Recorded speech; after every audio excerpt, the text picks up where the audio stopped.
She asked me to come back, I answered the phone. Hello, who is it? A dog with his bone. My sharpening skills with the word is the flex, and it ain't about checks and my yes. The message, my passion still don't muzzle me while I'm threshing.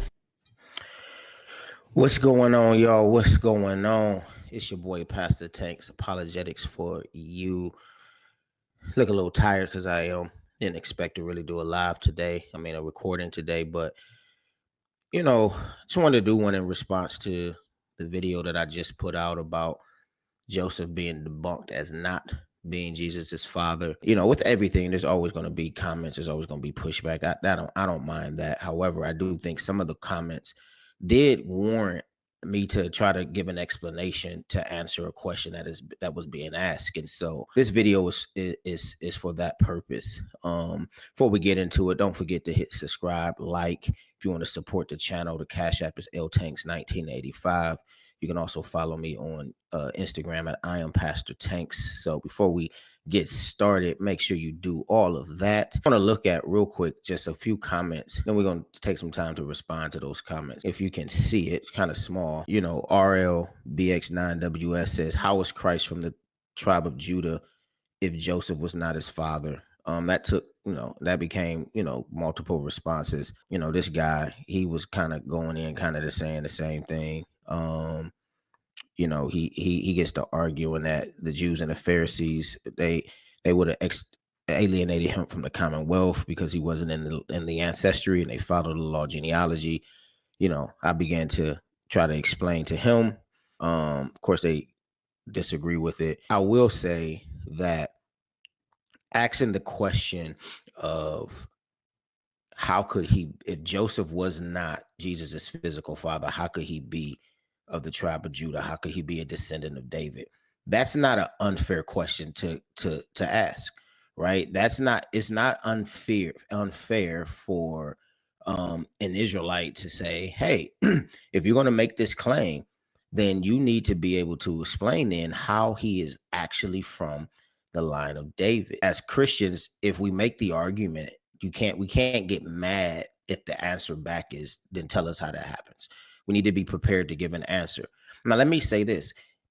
I don't think in any way, shape, or fashion that my answer is ever going to convince an Israelite. Let's be clear. My content is not to change the minds of Israelites. That's only the work that the Holy Spirit can do. So I don't believe that. My content is to give responses to things that the Israelites say for the Christian community to at least be able to see an argument. Now, you still got to make up your mind if you believe the argument is strong or not, but it's to at least to present, hey, here's why we say what we're doing.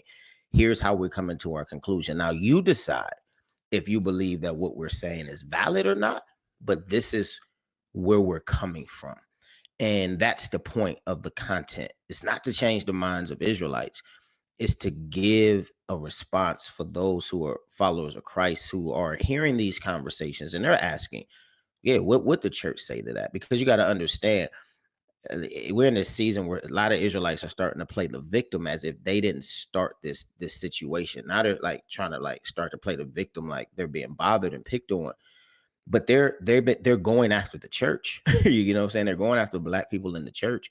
And if we as Christians don't at least offer responses, then people can say things like they said in that chat, oh, they just not going to answer the question, insinuating that we don't have an answer. So when we say that Mary was born of a virgin, and that's what I explained in that video, the question becomes, how can Jesus then be literally of the line if he's not a physical descendant of Joseph? Valid question, fair question. The way that I understand this answer, and again, you can disagree with me, I'm giving you my position from the Bible and how I make sense of it. I see two ways in which this question could be answered. It can be answered kind of how I ended the last video, talking about how in Galatians 4, that adoption gave the person full rights and heir as an adopted son.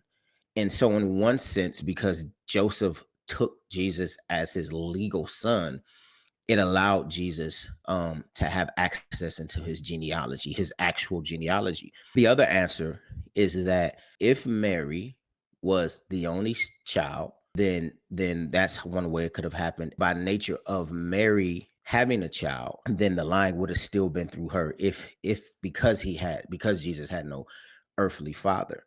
And so because of that, then the line would have had to carry through Mary, and then her child would have then entered into the genealogy. Part of my argument is that Mary is from the tribe of Judah, and I believe that, and I'll demonstrate that based upon Numbers 36, that the daughters were required to marry from the same tribe.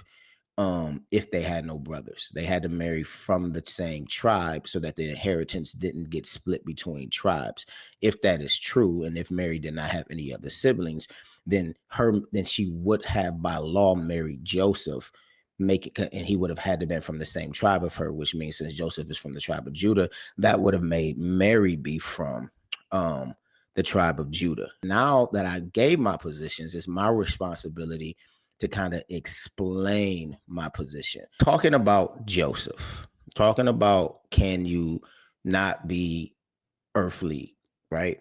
Here's my position. My position is obviously you can, right? And the way that you can look at this is you have a few different cases in the Old Testament that can begin to communicate that you can have somebody not be literally of that person, but still be a part of their genealogy. In Deuteronomy 25:5, when brothers live together and one of them dies and he has no son, so brother A has no son, the wife of the deceased shall not be married outside of the family to a strange man. Her husband's brother shall have relations with her and take her to himself as his wife and perform the duty of a husband's brother to her. It shall then be that the firstborn to whom she gives birth shall assume the name of his father's deceased brother, so that his name will not be wiped out from Israel. That means he will enter into his genealogy. So brother one dies with no son. Brother two marries the wife of brother one, and her firstborn child is named by her original husband, right? In other words, if you were reading in the genealogy, if let's say I'm brother one and I die, my wife marries brother two, has her first child by brother two, my genealogy, that child would read as my name, and my genealogy would say Leonard, because I'm a junior, Leonard, father Leonard, and let's say the firstborn of their child was John. Leonard, father Leonard, Leonard, father Leonard, and Leonard fathered John, or John, the son of Leonard, right? That's how the genealogy would look. But here's the thing, that's not my kid, right? I didn't birth the child. I didn't give seed, semen, they harp on seed. I didn't give seed to that child. And yet that child assumes my name and becomes a part of my genealogical line, even though that is not my actual physical child, right? This is one example of where you see that a child can belong to a genealogy, even if the father is not his earthly father. All right. This is what we're talking about with Joseph. This is one example. Now you have this other situation where you see an example of an individual being considered a descendant of the tribe of Judah, though he has no sperma connected to Judah, if you're using sperma to mean of the seed of, other than using it as simply a descendant of, as I've argued in my other video, right? And so there's this guy in the Bible, and his name is Caleb. Who is Caleb? Numbers 13:6. Everybody knows that Caleb was with, Joshua. They went up. Everybody else was afraid, but they went up and they spied out the land. Right now, if you remember, because they spied out the land, Caleb was promised an inheritance because of that.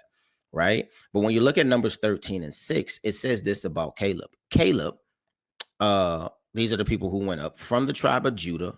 Caleb, the son of Zephaniah, right? And that's who went up, right? So they label Caleb as being the son of Jephunneh, right? Now, the interesting thing though is Caleb is being counted with the tribe of Judah here, but notice who he's the son of. Now, here's the interesting thing. I want you to understand what I'm saying. Caleb is being, and I'm going to show you, Caleb is considered to be a part of the genealogy of the tribe of Judah. But notice who his father is. He is the son of Jephunneh, right? Now, here's the interesting thing about that. If you just stay in Numbers and you go up a little bit into Numbers 32, verse 10. So the Lord's anger burnt on that day, and he swore, saying, none of the men who came up from Egypt from 20 years old and upward shall see the land which I swore to Abraham, to Isaac, and to Jacob, for they did not follow me fully. Check this out. Except Caleb, right? Except Caleb, the son of Jephunneh, the Kenizzite, and Joshua, the son of Nun, for they have followed the Lord fully. Now, notice Caleb is the son of Jephunneh, who is what? The Kenizzite. Now, remember, the argument is you are what your father is, and his father is a Kenizzite. A Kenizzite. Now, who are the Kenizzites? Let's go look at Genesis chapter 15. Because Genesis chapter 15, God is telling Abraham about the land he is going to give him in verse 18. And he says, on that day, the Lord made a covenant with Abram, saying, to your descendants, I have given this land. Okay. Now, this is before Israel exists. This is the promise, from the river of Egypt as far as great, the river of Euphrates, the land of the Kenite, the Kenizzites, the Canaanites, the Hittites, the Perizzites, the Amorites, the Canaanites, the Girgashites, and the Jebusites. Notice that this land that is going to be given is the land of the Kenizzites. This means that the Kenizzites could not be Israelites in any shape, fashion, or form, for they were already possessors of the land that Israel would get, and Israel ain't even been established yet, right? Isaac ain't even born yet, right? So we know Jacob ain't born, right? So the Kenizzites are not Israelites, okay? Now going back, what does it say again? Caleb is the son of Jephunneh, the Kenizzite.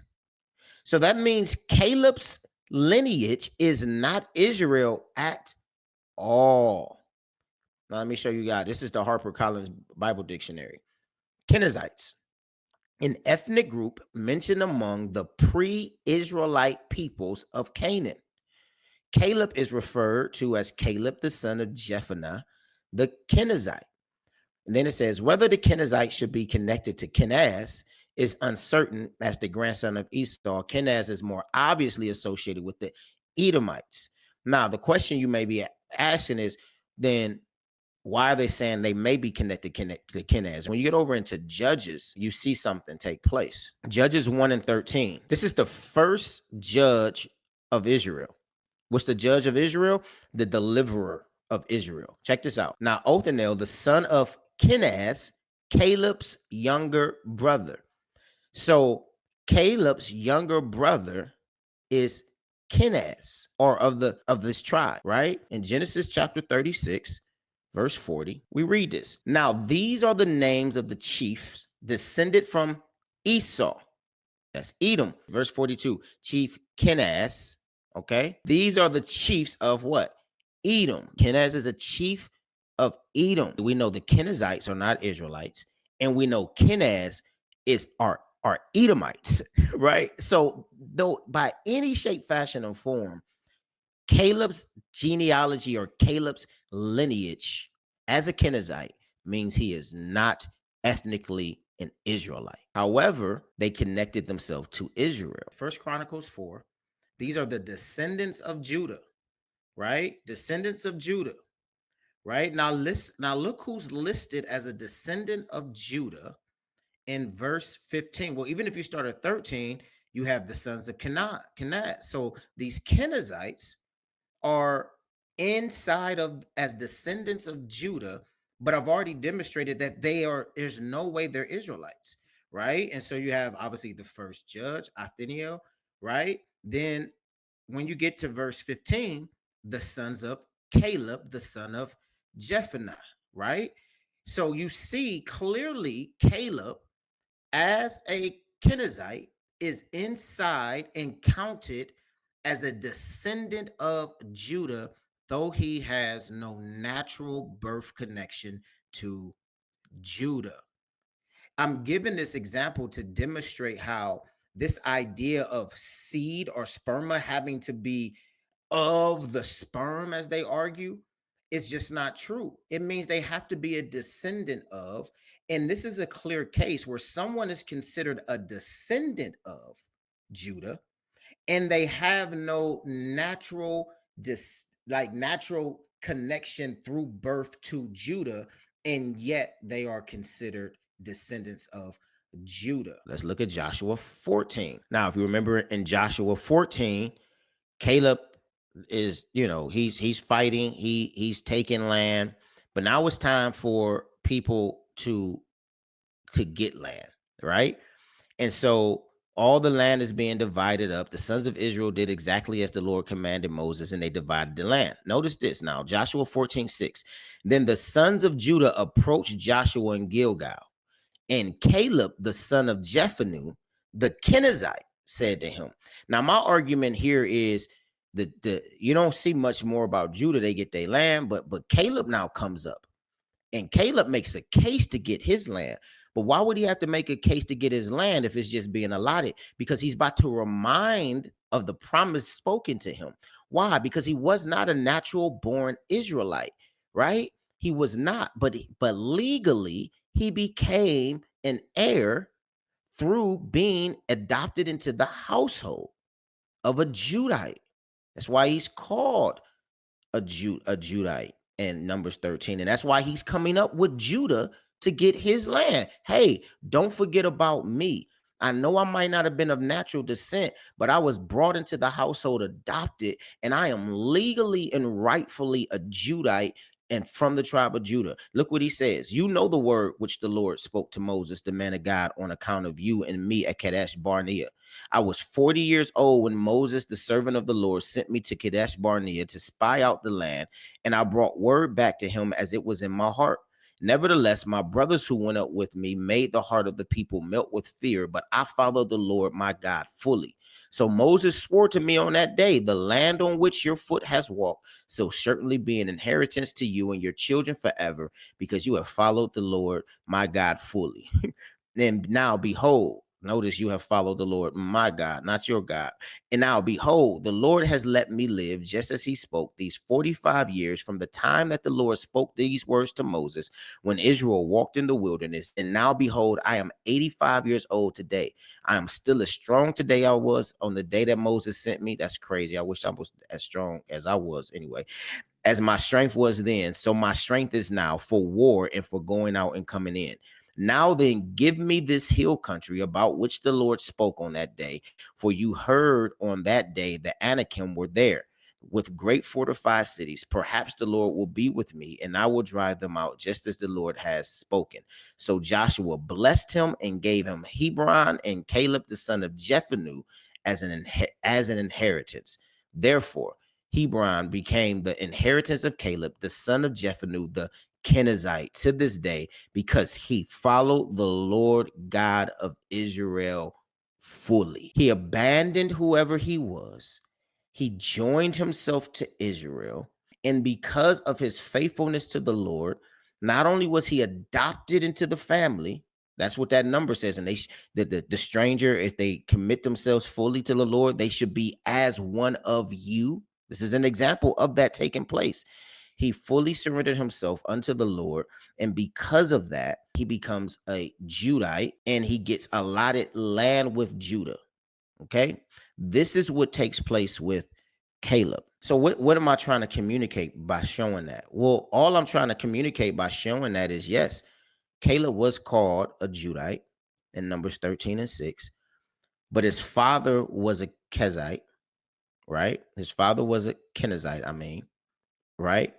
What the Bible says, the Kenizzites were clearly non-Israelites and potentially or possibly even Edomites, if Kenaz and the Canaanites have any type of connection point. We have him given an inheritance with the people, and we see him being called and classified as a Judite, though he was not physically from the land of Judah. Why? Because the adoption makes it such as if they were children of natural descent. That's what takes place in Deuteronomy 25, and that's what you see taking place with Caleb. Now, people are going to not agree with that. I'm giving you my position and I'm giving you my point. If you disagree, that's fine, but I'm showing you in the Bible. So reconcile what I'm saying. I'm not just grabbing things out of the air. I'm in the text and I'm demonstrating where I'm getting this from. So that's why I'm telling you that the adoption, Joseph taking Jesus as his adopted son, became so legal. It was as he was his natural father. And so he would have actually been of Judah, because Caleb was actually of Judah, though he was not. He was a Kenizzite, but he was called Judah in Numbers 13 and 6. Now, the other way that this could possibly have taken place is through the matriarchal line. Now, yes, most cases we understand that when they came back out of captivity, that they brought the father's lines and they began to look for people through the father's lines to identify who they are. I am not arguing that the primary mode or method in which to identify a person is is patriarchal. I'm not arguing against that. However, what I am saying is just because it's patriarchal doesn't mean that a mother's child can't be in the line and it still be patriarchal. In Numbers 27, 4 and 8, you see this take place, right? Korah didn't have any sons, right? So the daughters go and they say in verse 4, why should the name of our father be withdrawn from among his family simply because he had no son? Give us property among our father's brothers. So Moses brought their case before the Lord. Then the Lord said to Moses, the daughters of Zelophehad are right about their statement. You should certainly give their inheritance properties among their father's borders, and you shall transfer the inheritance of their fathers to them. Further, you shall speak to the sons of Israel, saying, if a man dies and has no son, then you shall transfer his inheritance to his daughter. And if he has no daughter, then you shall give his inheritance to his brothers. Now you go to Numbers 36. It talks about what happens with this inheritance, right? The sun is shining bright today. Now the heads of the fathers' households of the families of the sons of Gilead, the sons of Machir, and the sons of Manasseh, and the families of the sons of Joseph, came forward and spoke before Moses and before the leaders, the heads of the fathers' households of the sons of Israel. And they said, the Lord commanded my Lord to give the land by lot to the sons of Israel as an inheritance. And my Lord was commanded by the Lord to give an inheritance to our brother Jephthah to his daughters, Jephthah to his daughters. But if they marry one of the sons of other tribes of the sons of Israel, their inheritance will be withdrawn from their inheritance of their fathers and will be added to the inheritance of the tribe to which they belong. So it will be withdrawn from our allotted inheritance. And when the Jubilee of the sons of Israel takes place, then their inheritance will be added to the inheritance of the tribe to which they belong. So the inheritance will be withdrawn from the inheritance of the tribes of their father. Understand what's taking place. Moses made the law in Numbers 27. They're saying in Numbers 36, but wait a minute. The whole point was to preserve the inheritance. But the problem is, if these daughters then get married, then the inheritance goes to the tribe in which they married into. So you still lose the inheritance. You still lose the family name. And so they're saying this is a problem. We need something to protect from that. Verse 5. Then Moses commanded the sons of Israel in accordance with the word of the Lord, saying, the tribe of the sons of Joseph is right in its statement. This is what the Lord has commanded regarding the daughters of Zelophehad, saying, let them marry whomever they wish, only they must marry within the family of the tribe of their father. So no inheritance of the sons of Israel will be transferred from tribe to tribe, for the sons of Israel shall each retain the possession of the inheritance of the tribe of their fathers. And every daughter who comes into possession of an inheritance of any tribe of the sons of Israel shall marry one of the family of the tribes of her father, so that the sons of Israel may each possess the inheritance of their father. So no inheritance will be transferred from one tribe to another tribe, for the tribes of the sons of Israel shall each retain possession of their own inheritance. So some of those be like, oh, they're doing ancestral things. The whole purpose of them marrying within their tribal line was to protect the inheritance that was given and allotted to each tribe specifically. That sun is bright. All right. But notice, but all I want you to see here is that what's being happened is the father had no sons. So the daughters received the inheritance. So to keep the inheritance in the family line, though, then they would have had to marry within the same tribe in which their father belonged. Okay. Now, remember I said earlier, if this was a case that could have potentially been a case with Mary, as if her father had no other sons, so she's the only daughter, right? So now she has a son, right? However, even though he has no earthly father, Mary would only marry per this law somebody from the tribe of Judah. She would have only married somebody from the tribe of Judah. We know that Joseph is from the tribe of Judah, and I'm only making this connection to show that it is highly possible and highly plausible that Mary was from the tribe of Judah. This light is like literally, so y'all can't see, but I got like a big old like sun window right there, and that light is coming through hot. Let me bring myself up a little bit to try to get up out of that window. Okay, now that's a possibility. All right, I'm not saying that is what took place. I'm just showing you that it's a possibility. All right, now, but a more clear example of this is we see in First Chronicles 2:34. What's the example I'm about to show here? Well, I'm giving the example of the fact that the line will be traced through the daughters, and it will still remain in the genealogical line of the father. And Sheshan had no sons, only daughters. Sheshan also had an Egyptian servant whose name was Jarrah. Sheshan gave his daughter to his servant Jarrah in marriage, and she bore to him a THIE. Attai father Nathan, Nathan father Zabab, and Zabab father Ephlel, and Ephlel father Obed, Obed father Jehu, Jehu father Azariah, Azariah father Helez, and Helez. Okay, and you just keep going. But notice what takes place here, though. He has no daughters, and so here, pay attention. He gives his daughters to an Egyptian. He gives his daughter to an Egyptian. If by that nature, then the sons of this daughter should no longer be in Sheshan's genealogical line, and none of her children should be, because they are of the father, which would mean that her children are now Egyptian. According to Israelites, we don't care what you're Egyptian. I think Alazar even said, if your mother is an Israelite and your daddy is white, you white. So that means these children should be Egyptian.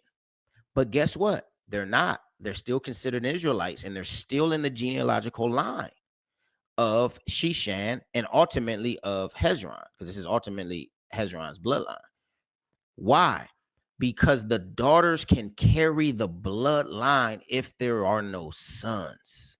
And all I'm doing is to show that it is highly possible and plausible that you could have a case where, even though Joseph was not Jesus's physical father, he didn't need to be for Jesus to actually be of Judah.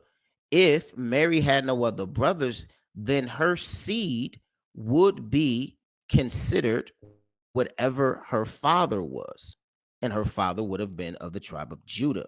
So if you reject the adoption example that I gave, which I think you shouldn't, because you got to deal with the Caleb situation, then you still have the matriarchal aspect where the daughter could carry that line. To be fair and to be honest, we don't have enough information about Mary.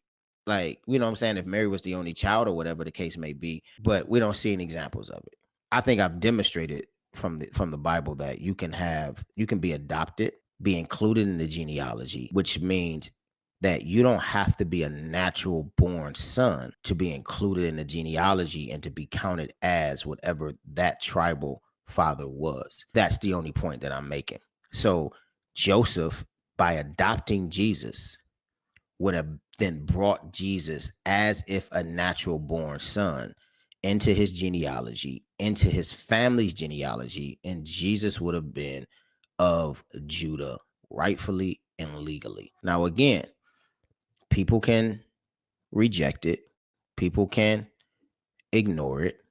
But at the end of the day, all I wanted to do was to demonstrate to you guys in this conversation that it is there is biblical evidence that you can be not of a natural born and still be considered or counted as if you were natural, right? You don't have to naturally birth a child in order for that child to be considered yours, to be brought into your lineage, and to be brought into whatever tribe you belong to. We see that in Deuteronomy 25, and we see that with Caleb. And if you don't like that, there's also evidence that if Mary had no other siblings, male siblings, brothers, then Jesus also would have been whatever she was. And so that's how I explain that Joseph can be the adopted father and Jesus can still rightfully, legally be of the tribe of Judah, either by way of adoption, which which is as secure as if this person was a natural born, or either by way of his mother's bloodline. And I've given examples from the Bible that demonstrate that both have occurred, both were possible, both were plausible. So you can reject it, you can accept it, but that's the information. You keep forcing us to deal with the seed conversation, so I'm dealing with the seed conversation. Here's how. Because we already mad that whole sperma and that argument's done. That argument's done and dead. Even the stuff I talked about today proves that argument is done and dead. Deuteronomy 25 and the Levite rule eliminates that right away because the brother's dead. So it can't be his sperma, but it's his child, right? So it's because it's just about descendants, man. It's just about being descendants. So that stuff is dead. So we got to deal with what I talked about today.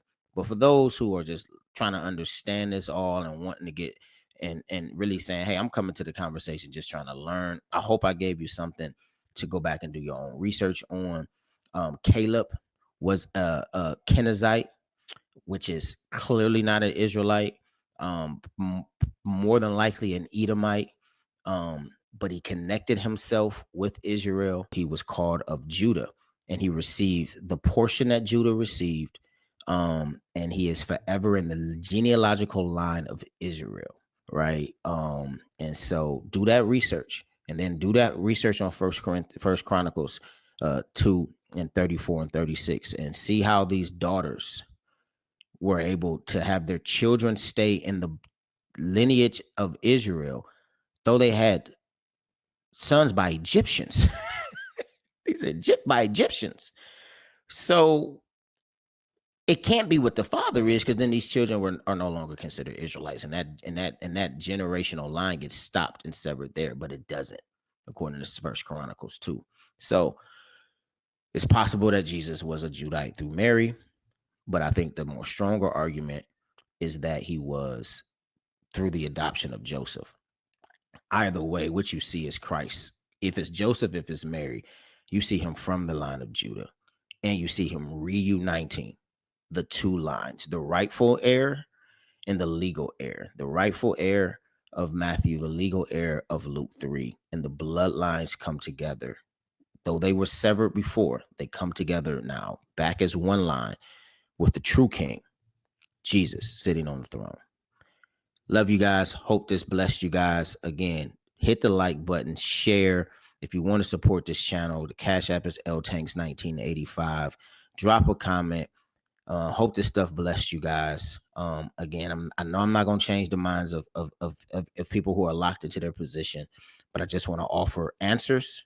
So take care.